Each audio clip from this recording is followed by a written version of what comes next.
So we're back. So we're going to start off on book 6, yeah? Sure. So we ended with book 5, talking about the philosophical king, the philosophical ruler. And now we're moving into book 6, where the discussion turns toward really anatomizing what the philosophical ruler is about. And so Socrates at this point begins to outline, what are the components of a philosophical ruler? And in order to do that, he has to start talking about what makes a philosopher. And here he uses a very interesting term, although later on in the book, where he talks about, the nature of the philosophical soul. And so they begin talking about, what are the components that would an individual would harbor as part of their natural tendencies or natural abilities or just their overall nature, as far as making them somebody who is a philosophical soul. And so here he enumerates 3 that I was specifically able to identify. And so somebody with a philosophical soul, and thereby somebody who would make a philosophical ruler, is somebody who ascribes to truthfulness. To put it in Socrates' words, that is to say, they must never willingly tolerate falsehood in any form, and on the contrary, they must hate it and have a natural affection for the truth. Then he goes on to say that the philosophical individual is somebody who is temperate, because, and this was a very compelling observation, I think, which is that the philosopher, the consummate philosopher, the philosophical soul that he's describing, this pinnacle individual state of being, is somebody who has managed to prioritize and draw from pleasures of the soul as opposed to bodily pleasures. And with pleasures of the soul being more to the point, or more along the lines, the efforts, the exertions toward extracting, identifying, and distilling the truths that they perceive in the world around them. And that's one of many, but it is a clear, logical step in my mind that if somebody is able to derive a sense of pleasure at the level of the soul, then they're not going to be engrossed or distracted by bodily pleasures. And that is a key ingredient of temperance. And so he says that somebody who harbors a philosophical soul will be somebody who's temperate. He says that he imagines that the person who has this philosophical nature has essentially exchanged the pleasures of the soul over bodily pleasures. And then the final point is the philosophical soul is somebody who's high-minded enough to look at all time and all being and consider human life not necessarily to be a great thing in and of itself. So he won't consider life great in and of itself, but also by that point, they would not consider death to be a terrible thing either. So again, this idea of somebody who is a consummate examiner of things and not accepting what appears to be good, but what is actually good. And so those are like the 3 pillars that I could identify. And I'm wondering if you identified anything specifically outside of that. Those are, that's a good summary of what he is saying as to the qualities of someone who is a philosopher, as opposed to a philodoxer. Right. Yeah. A lover of opinion. A lover of opinion. A conventional human being, as opposed to this unconventional human being. And that is kind of the underpinning of all of this, right? Because this conversation kind of starts with Socrates being questioned about this republic that you have created is aspirational, so much so that it doesn't exist anywhere. And if it doesn't exist anywhere, then is it really worth talking about? And then Socrates says, yes, the fact that it doesn't exist doesn't make it any less relevant. It's aspirational. It's something that you need to have a direction toward. And from there comes the ruler of this republic, which we believe that the republic is the republic of the mind, and not like the republic of the state. The republic of the mind, it's the rational principle. It's which is the king, the philosopher king, is this rational principle. The apex principle of your mind, the one that knows the difference between good and evil. That is the philosopher king. In a republic of the city-states, the philosopher king is the wisest of that republic, the wisest individual.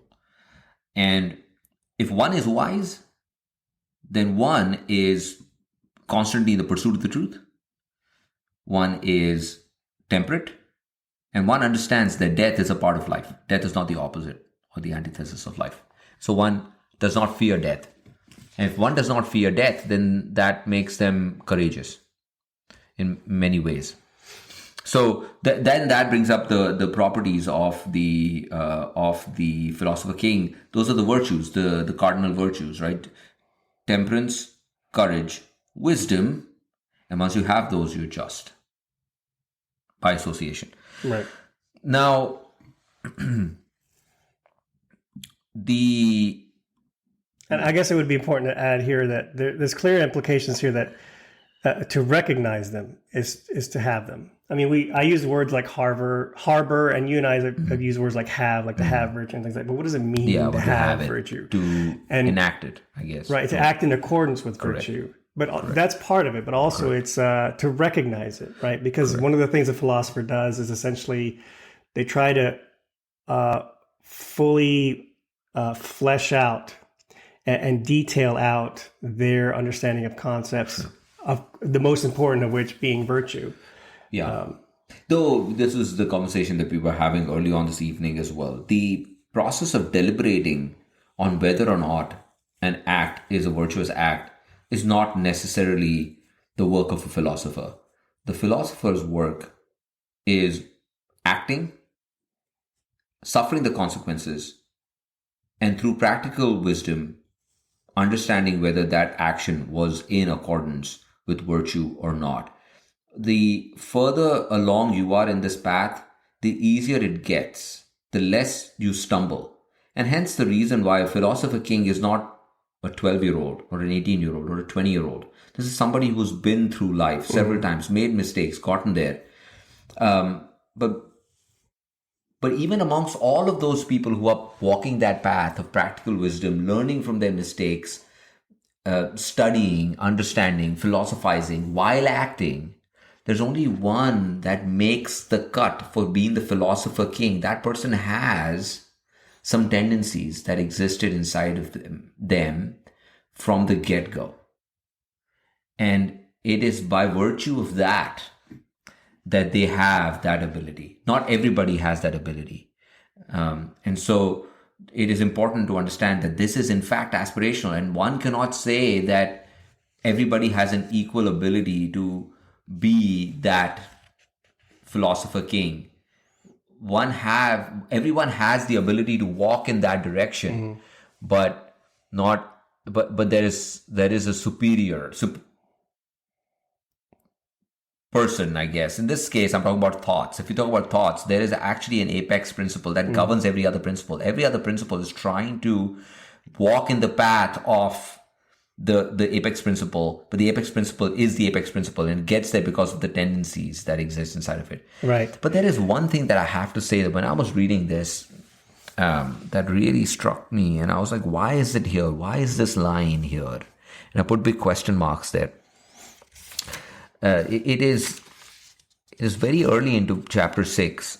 This is 434 in the book that we are reading. It's 485b, because he's talking about what is a philosophic nature, right? He says, let's agree that philosophic natures always love the sort of learning that makes clear to them some feature of the being that always is, and does not wander around between coming to be and decaying. Something that always is. does not come to be, it does not decay or go away.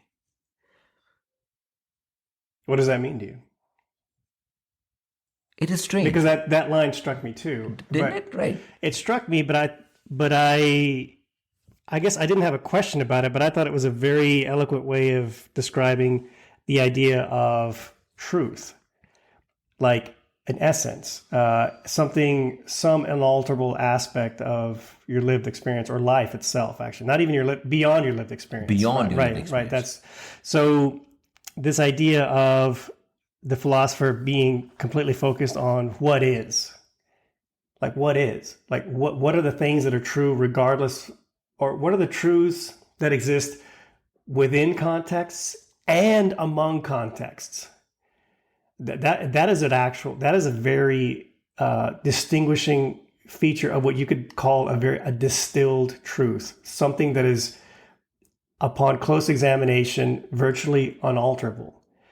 And it's because the better you're able to understand or to comprehend, maybe not fully achieve in your own action and in your own pursuit of purpose or your own pursuit of a well-lived life, but at the very least, you're grasping for some unalterable truth that you can use as a guiding point in that process, which is why he's careful to say that the philosophical natures always love the sort of learning that makes clear to them some feature of the being. So the concept that always is, meaning there regardless, unalterable truth, something that you can actually hinge rational decision-making, rational conceptualization, rational decisions about what is a virtuous act, and does not wander around between coming to be and decaying.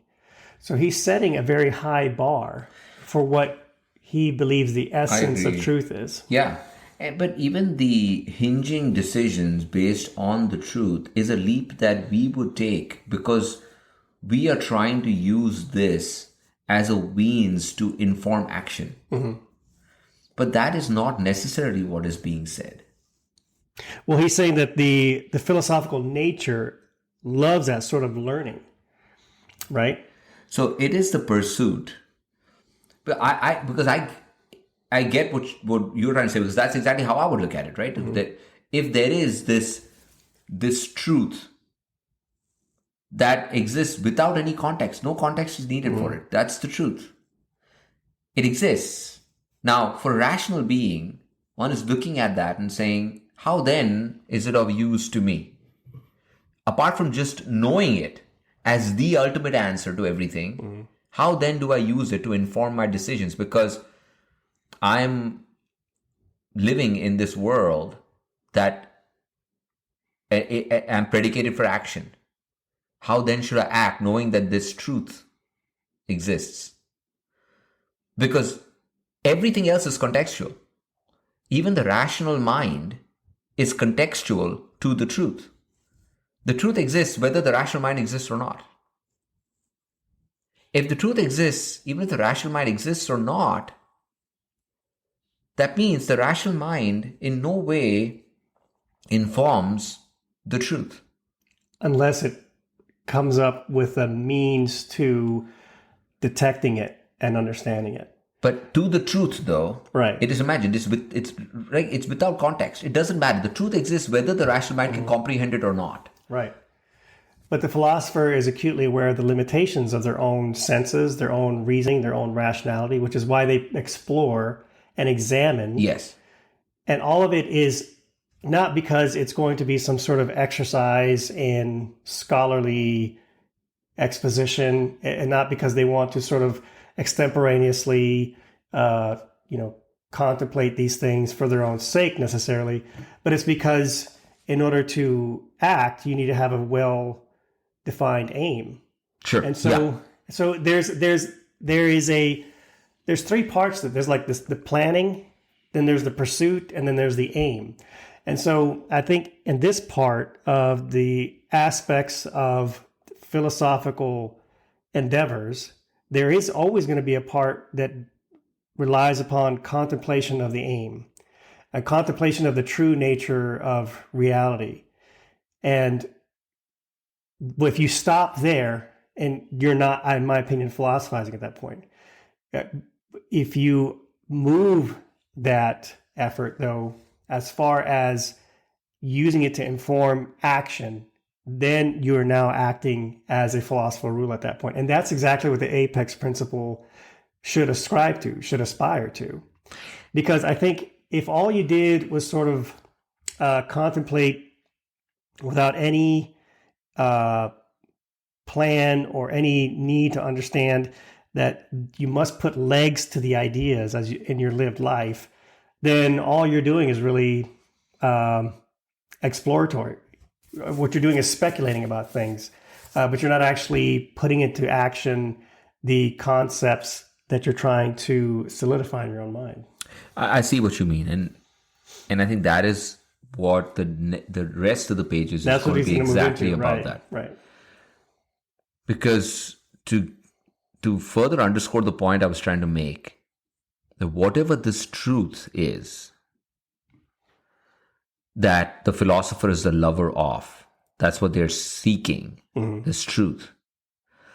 This truth exists without context.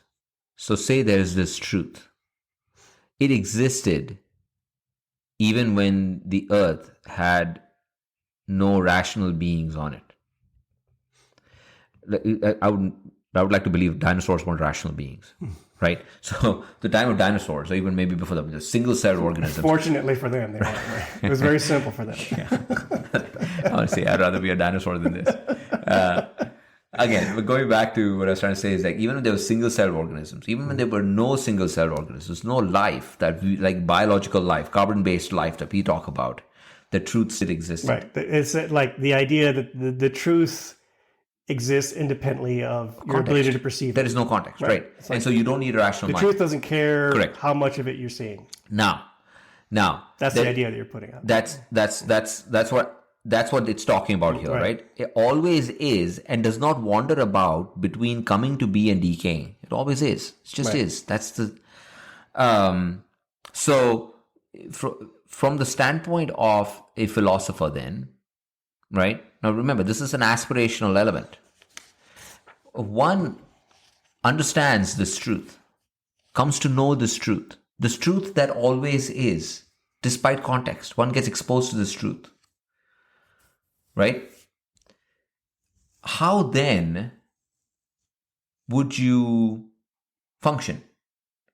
What then would be a function? Because one's existence or one's ability to do anything after understanding, coming to know, not understand, know this truth. If one knows this truth, the truth that precedes everything else and will continue to exist despite everything else, what then would be the reason to do anything? It doesn't modify the truth. It cannot. So let's pause there, okay? Because what I'm trying to get at essentially is that just this inquiry in and of itself, one would find themselves at odds with the rest of the world. The minute you come to understand, know this truth, this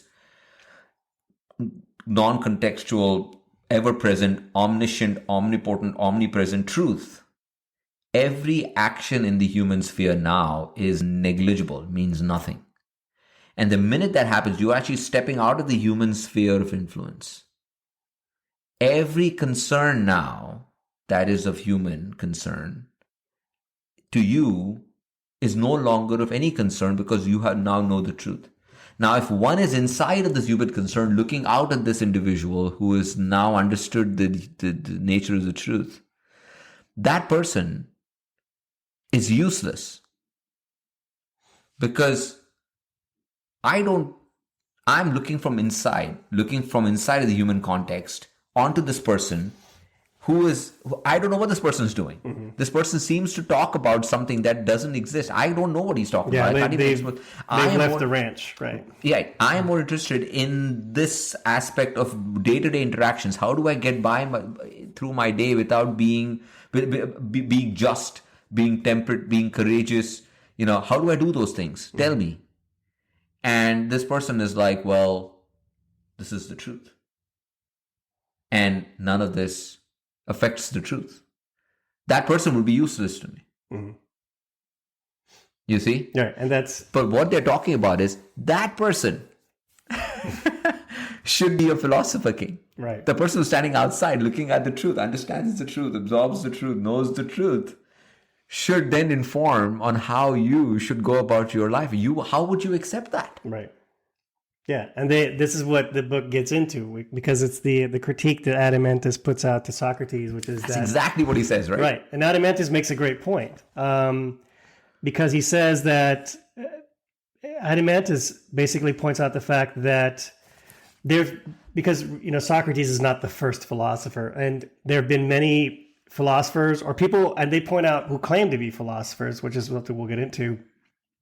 And often what happens with these individuals is that they get ostracized by the group. They get seen as the translator over here is that they become cranks. And they're rendered useless to the city because of the pursuit that Socrates is recommending, this pursuit of truth. That's a great t-shirt, man. With cranks on it.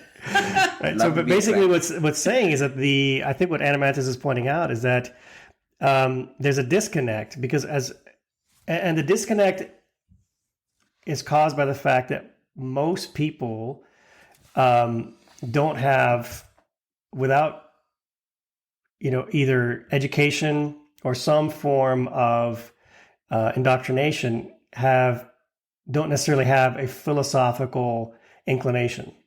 Most of us live lives of engrossment, lives of ambition, lives of convention, and few of us live lives that are centered around the idea of not just understanding convention, but then deconstructing it and then looking at it from a completely external perspective. Most of us are in the world. Most of us are in the world of our jobs. We're in the world of our family life. We're in the world of our day-to-day experience. And few of us live a large proportion of our lives trying to get an external view on that and look at the very important elements within that actually flow through those aspects of our life, as far as like, how just were we in these experiences? How courageous were we? How wise were we? It requires you to study the nature of these concepts like wisdom and justice, courage and temperance, and then retrospectively applying them to your life. And that's not something that most people do. But to use your example, if you were somebody who was somehow able to apply most of the daily experience toward the contemplation and refinement of their understanding of these concepts, and to the extent that they achieve a very high-minded, lofty level of understanding, in a weird way, they begin to become alien to the community of individuals around them who are still stuck in the world of the day-to-day. And they become, in a way, a foreigner. They become, in a way, detached. And for that reason, these people get ostracized, because when they are looked to for guidance, they may be getting and giving good questions and good advice about what to do next. But largely what happens is that they seem to be useless. You could think of them as people, there's all sorts of tropes in the English language for people who are like this, like people who have their head in their clouds, people who are, or dreamers, people who, and I'll probably start using the word stargazers because of the analogy that Socrates uses to explain this phenomenon. The people who think big thoughts, and for that reason, become unavailable somehow to the community of people around them who might actually benefit from the knowledge they've gained through examination and contemplation. And that is sort of the tragic irony in all this, is that the very people who think deeply about the conceptual issues that can be used as reliable, or at least the best available guiding points toward decisions as it pertains to the level of the state or at the level of small organizations, communities, they're probably not winning many popularity contests for that reason. And they're probably not going to be heard very often. They may be consulted as sages here and there and as mentors here and there. But as far as leading the flock, as it were, that's just not going to happen very much. Because as soon as you enter the realm of deep conceptual understanding, which is actually gives you the vision to see things externally as you described, you now become unavailable to the people that would actually benefit you, because in a way you're starting to think in a completely different language. You don't speak their language. You almost have to translate your ideas. And that anytime that happens, things get lost in translation. It is very frustrating for someone to be at the receiving end of advice from such a sage. It's very frustrating. Simply because when we are going to get such advice, we have a problem at hand and we want a solution.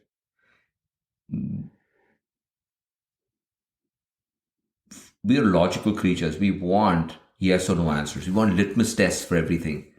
It makes it so much easier once you have a litmus test. Yes or no, right or wrong, good, bad.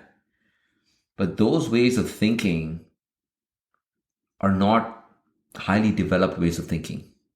They actually, from a vertical development standpoint, they're somewhere in the middle where one comes to start thinking about justice from the standpoint of good and bad, right and wrong. Yeah, I mean, the analogy, the other common term in English language is to see things black and white, right? Right. So people have a tendency to see things black and white. Yeah.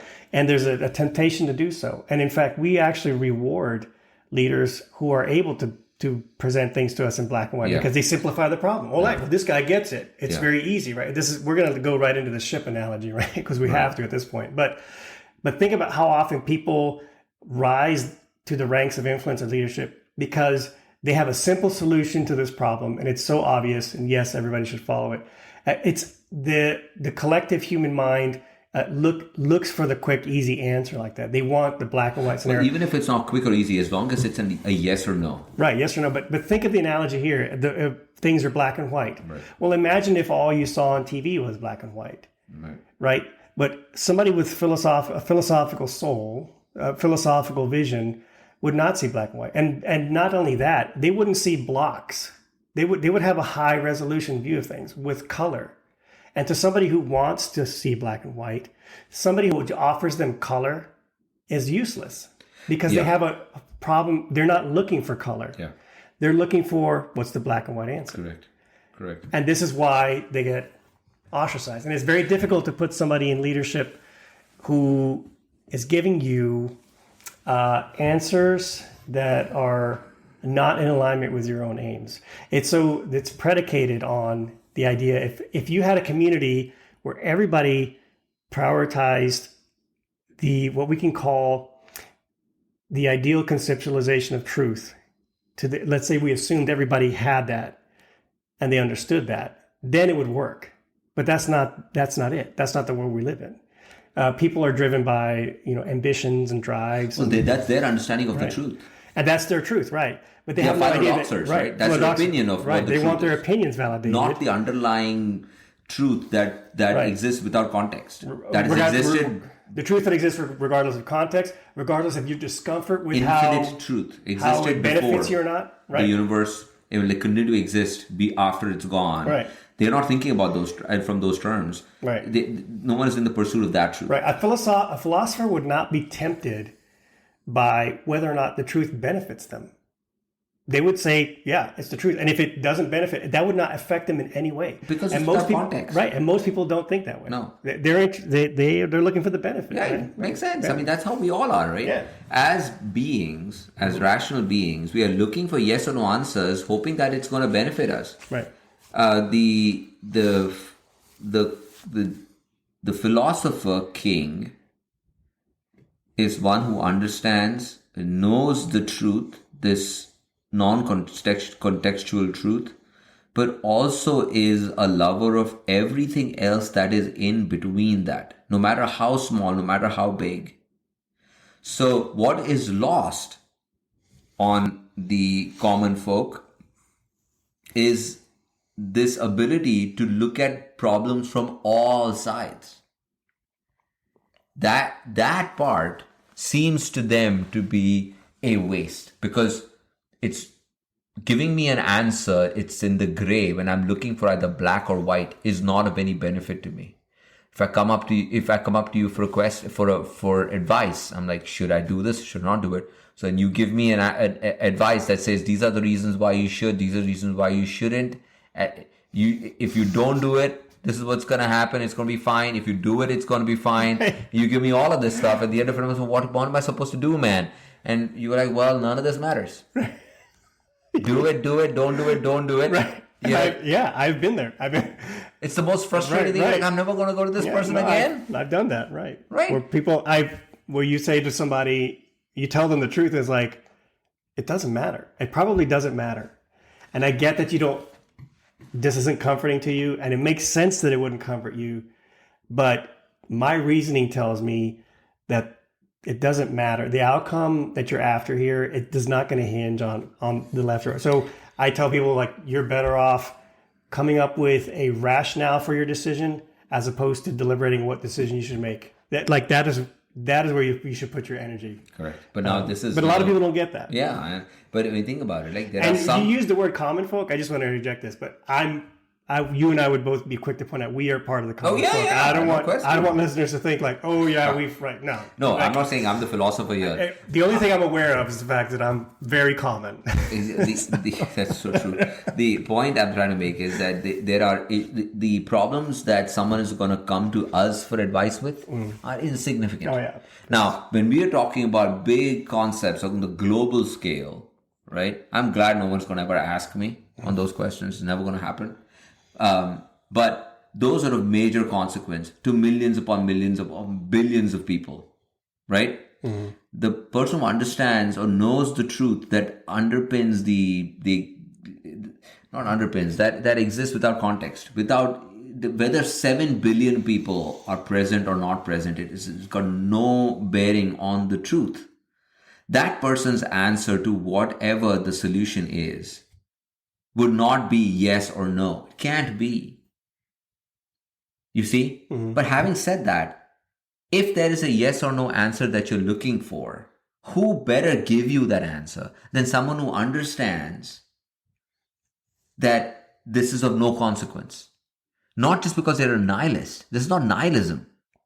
This is because one understands the nature of the truth and then makes decisions based on that. I mean, if you put it one way, right? Suffering, if you look at human suffering, right?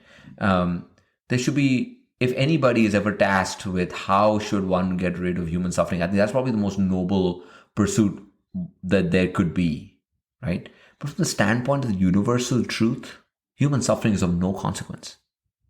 Right. At some level, it's intrinsic to humanity. It's only in humanity. And humanity is of no consequence to the universal truth. Right.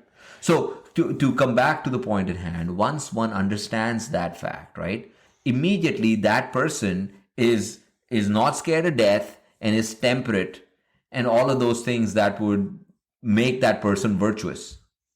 You see? Mm-hmm. But for everybody else who doesn't look at that problem from the standpoint of the universal truth, looks at it from the standpoint of the human truth, or what is true for a human being. Because what is true for a human being is negligible to the universe. But it is everything for the human being. Mm-hmm.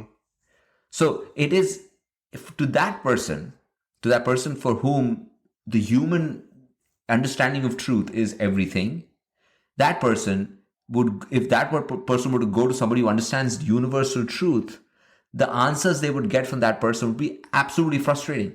They'd be like, this person who understands universal. First of all, they wouldn't even know that they understand universal truth. Mm. They just think of this person as a crank or whatever, right? What's the term that was used here, right? But this person is so out of it that they should by no means be ruling our republic. Because look at what kind of thoughts this person has. Everything is equal, everything is the same in the eye of the universe, none of this matters. What nonsense is this? Right. So then comes the point of, okay, this person's useless. I think I'm the next best person because I'm going to come up with a solution for this particular problem. I am good, they are bad. We are good, they are bad. I'm right, they are wrong. We are good, they are wrong. We are just, they are unjust. We have to stamp this out. And from the standpoint of alleviating our suffering, we cause suffering onto others, which in the eye of the universe, there is no difference between them and us. We are humans. We are insignificant, tiny speck.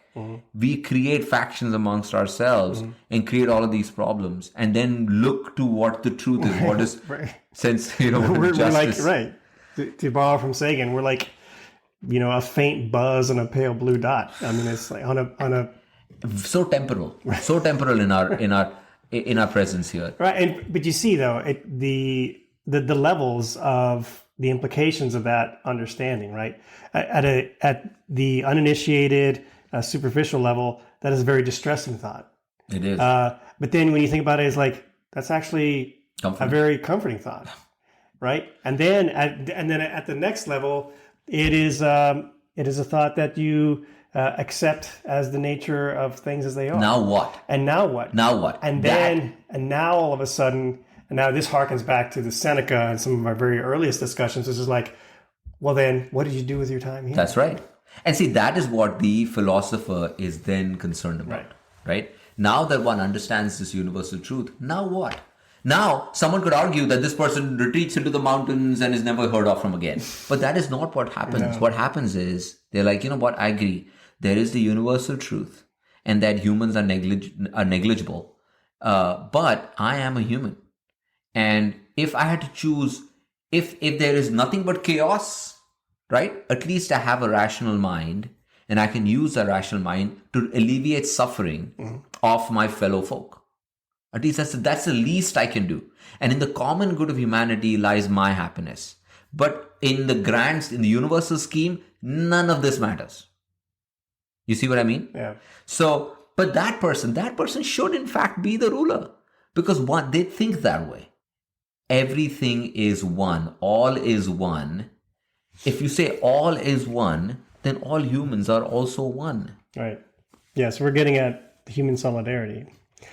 Universal solidarity. Right. And then human solidarity is just one way to kind of get through with our day-to-day stuff. But to understand all humans are one is a subset to understand everything is one. And then, and that oneness is the truth. You see what I mean? Yeah. And so that actually underlines or underscores the ship allegory, right?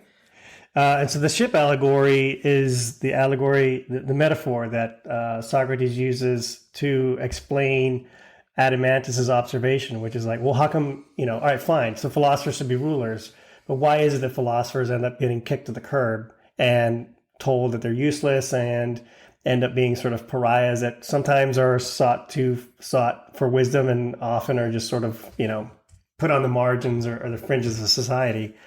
And so then Socrates says, well, it's because of this. Here's the analogy. So imagine that you have a ship and a ship owner, okay? And then you have all kinds of people on the ship, and everybody wants to be in charge of the ship. Now, the owner of the ship is very tall, very physically strong, but his senses are diminished. This person's half blind, half mute. So it's somebody that can be very easily, or somebody that seems to be capable of being influenced to give up control of the ship. And so now you have this very a competitive milieu, almost sort of like this constant state of refreshed mutiny and just sort of, you could call it like just sort of a ship of revolution. And basically you have people that are now trying to influence the ship owner because they want control of the rudder. And what will happen in a situation like that is that the people who are very good at convincing the ship owner to give up control of the rudder are the ones who get control of the rudder, instead of the people who are the actual true pilots within that mutinous population, because within that mutinous population of sailors on that ship, you have some individuals that actually know how to sail a ship and keep it free from crashing onto the rocks and getting the ship where it needs to go. And these are the stargazers. These are the people who know where the ship should go, because they have a sense, as we put it, vision. They see the perspective. They see the navigation points that are reliable for making decisions about what should happen next. And what happens is that as their mind is occupied by that knowledge, their motivation, their skill, their ambition to exert some form of undue and manipulative influence on the shipbuilder is gone. And so they end up never taking control of the ship. And not only that, but the population of mutinous sailors on the ship will actually begin to sort of have very flawed and biased ideas of what a good sailor is. A good sailor is somebody who can take control of the rudder. Yeah. Not somebody who can get the ship to its final ultimate destination in a safe way. Right. And so when you look at it that way, then you see, so the stargazers are the people who know, they have the vision, they see things. But as your mind gets populated, as it takes up cognitive resources or the cognitive endeavors that you embark upon, as those consume your neuronal reserves, you have very little room left for, Machiavellian gamesmanship and manipulation tactics and things like that. But you also see how short-sighted and how low-minded those endeavors are to begin with. Yeah. And so that's precisely why Socrates says, well, this is why the philosophers, and there's a great quote that really summarizes Socrates' point. He says, for those reasons then, and these circumstances, it is not easy for the best pursuit to be highly honored by those whose pursuits are its very opposite. So if people don't see stargazing as the valuable path to understanding, then you're going to be surrounded by people who see that as misguided, or they don't understand it. So there it is. Yeah, there's also something we said about like charlatans, right? Like, how do you know that one person is truly a philosopher? Oh yeah, the opposite happens too, right? Because he has another great analogy of philosophy being sort of like this unwed bride. And so, although he gets into that's when he starts talking about how philosophers, people who have philosophical natures, can actually be turned bad. Because if you have a philosophical nature, if with the wrong kind of upbringing, you could be an exceptionally bad for a society. Yeah. That's in a way, a definition of what true evil would be like. And one understands the difference between good and evil, but chooses evil. Right. But anyway, we're digressing. My point is that but that's not what I'm talking about. I'm talking about how does one come to understand there's so many charlatans. They don't even know the difference between good and evil. They just tell people, I can tell you what the ultimate truth is. Come to me and I'll give you, because they are looking for some benefit, right? Whatever that benefit is takes you away from the fact that you're a philosopher, because a philosopher is not going to do it for any personal benefit. Right. They're just the lover of wisdom, the lover of truth. Right. And I mean, and the current social media landscape is rife with people who are quote unquote intellectuals. Oh yeah. And they get by with and they give as, well, it's very simple. I mean, this is it, right? And I'm going to insert, but what's implied, what's not actually written there is that, this is an intellectual, they're well regarded for their thought leaders or whatever. But then what they're saying, the reason they're attractive is they have a very, very clear understanding of things. And I'm always suspicious of people who have, or who have either an implied or an explicit claim to have everything just sort of figured out. Oh yeah, it's just like this. You see, it's very simple. There are some cases where it's like that, but often it's not. And I think the people who have a tendency to crystallize complex situations into kind of black and white yes or no scenarios, that I think for somebody who's committed to living an examined life, should look at with scrutiny. And in fact, that should actually be a warning sign, a red flag. Yeah. Because when you ignore the gray at your own peril, is the way I would think of it. Yeah. Yeah, you have to be comfortable with the gray. And before one gets comfortable with the gray, one has to. Sorry, let me take that back. In order to be comfortable with the gray, one has to understand this concept of this universal truth. Yeah. Because there is no gray. The reason why you're comfortable with this is because you understand there is no gray. There is no black. There is no white. There is no gray. Like all of this stuff is the feeble rational mind's ability to feeble rational mind's attempt to make sense of what is happening. Like if an asteroid were to crash into the Earth 2,000 years ago, how would any being on that planet make sense of what just happened? Right now we have science. We understand asteroids exist and they take courses that sometimes could be devastating for a planet, crash into planets. As a matter of fact, it happens all the time where planets can crash into asteroids. 2,000 years ago, they didn't have that information. So a rational mind has to then somehow make sense of that. And there is, whatever that process is, right? Whatever that process is of trying to figure out why this thing existed or why this thing happened to us, there are many ways that you would kind of come up with answers to why it happened. One of them it could be was because that's the nature of existence, is that it can be snuffed out at any minute, right? But still, you put yourself at the center of that argument, as opposed to it is irrelevant. This question is irrelevant because whether an asteroid crashes into Earth or it crashes into Jupiter or Mars is irrelevant to the universe. It's irrelevant to the truth as it exists. It's not comforting necessarily if one is a human. Right? Because human suffering is the truth as well. Like if you are suffering, you are suffering. It doesn't matter whether the universe, you are aligned with the universe at that point or not. The fact that you're suffering, it sucks. Yeah. And so most of human life though is like that. It's kind of like suffering. The reason why we don't stargaze is because we are so caught up with our own suffering. So why me? Why this? Why? Why is this happening to me? Right. We put ourselves, here's the thing. We consider ourselves as a universe in and of itself.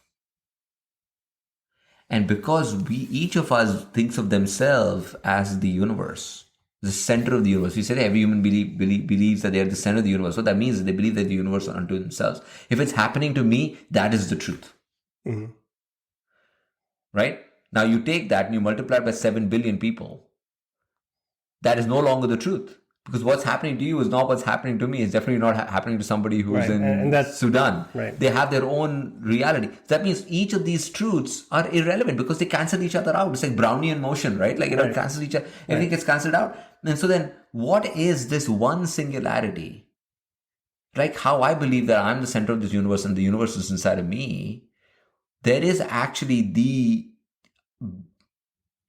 this isolated existence, this one thing that everything is inside of. Whatever that thing's reality is the reality, is the truth, is what we're looking at, mm-hmm. what we are talking about. Right. And so the philosophical soul is somebody who would actually think thoughts like these. And in order to understand better what the nature of truth is, because again, they understand that without this sort of exploration, if you live an engrossed life or a reactionary life, then all you're seeing are just sort of like flashes. You're seeing appearances of this version. And in a way, it's a sort of cognitive blindness. Yeah.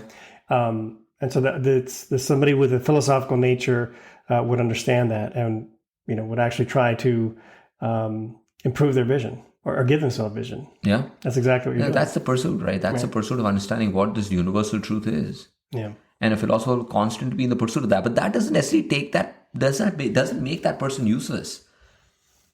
If there are issues of grave consequence that humans need to work on, that is the person who should answer those questions. Yeah, there's a double irony to the word useless here because, they're useless, but they're not. In fact, they should be the leaders.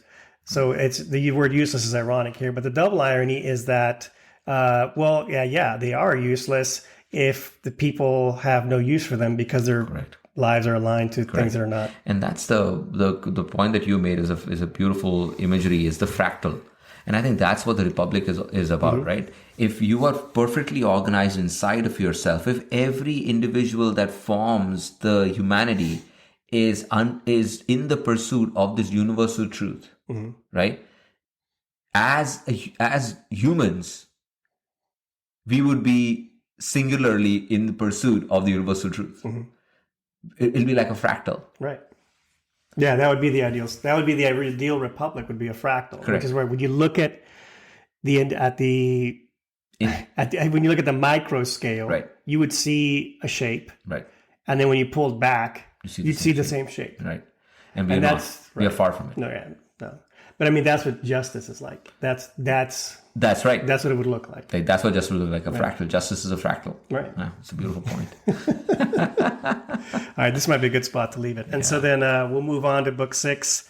And the parade of metaphors continues. And in fact, so we talked about the ship, but we have sunlight and lines of division, all kinds of very interesting and compelling Socratic metaphors to get into. So book 6 is where things really get, the imagery gets very compelling at this point. So, all right, we'll leave it there. Yep.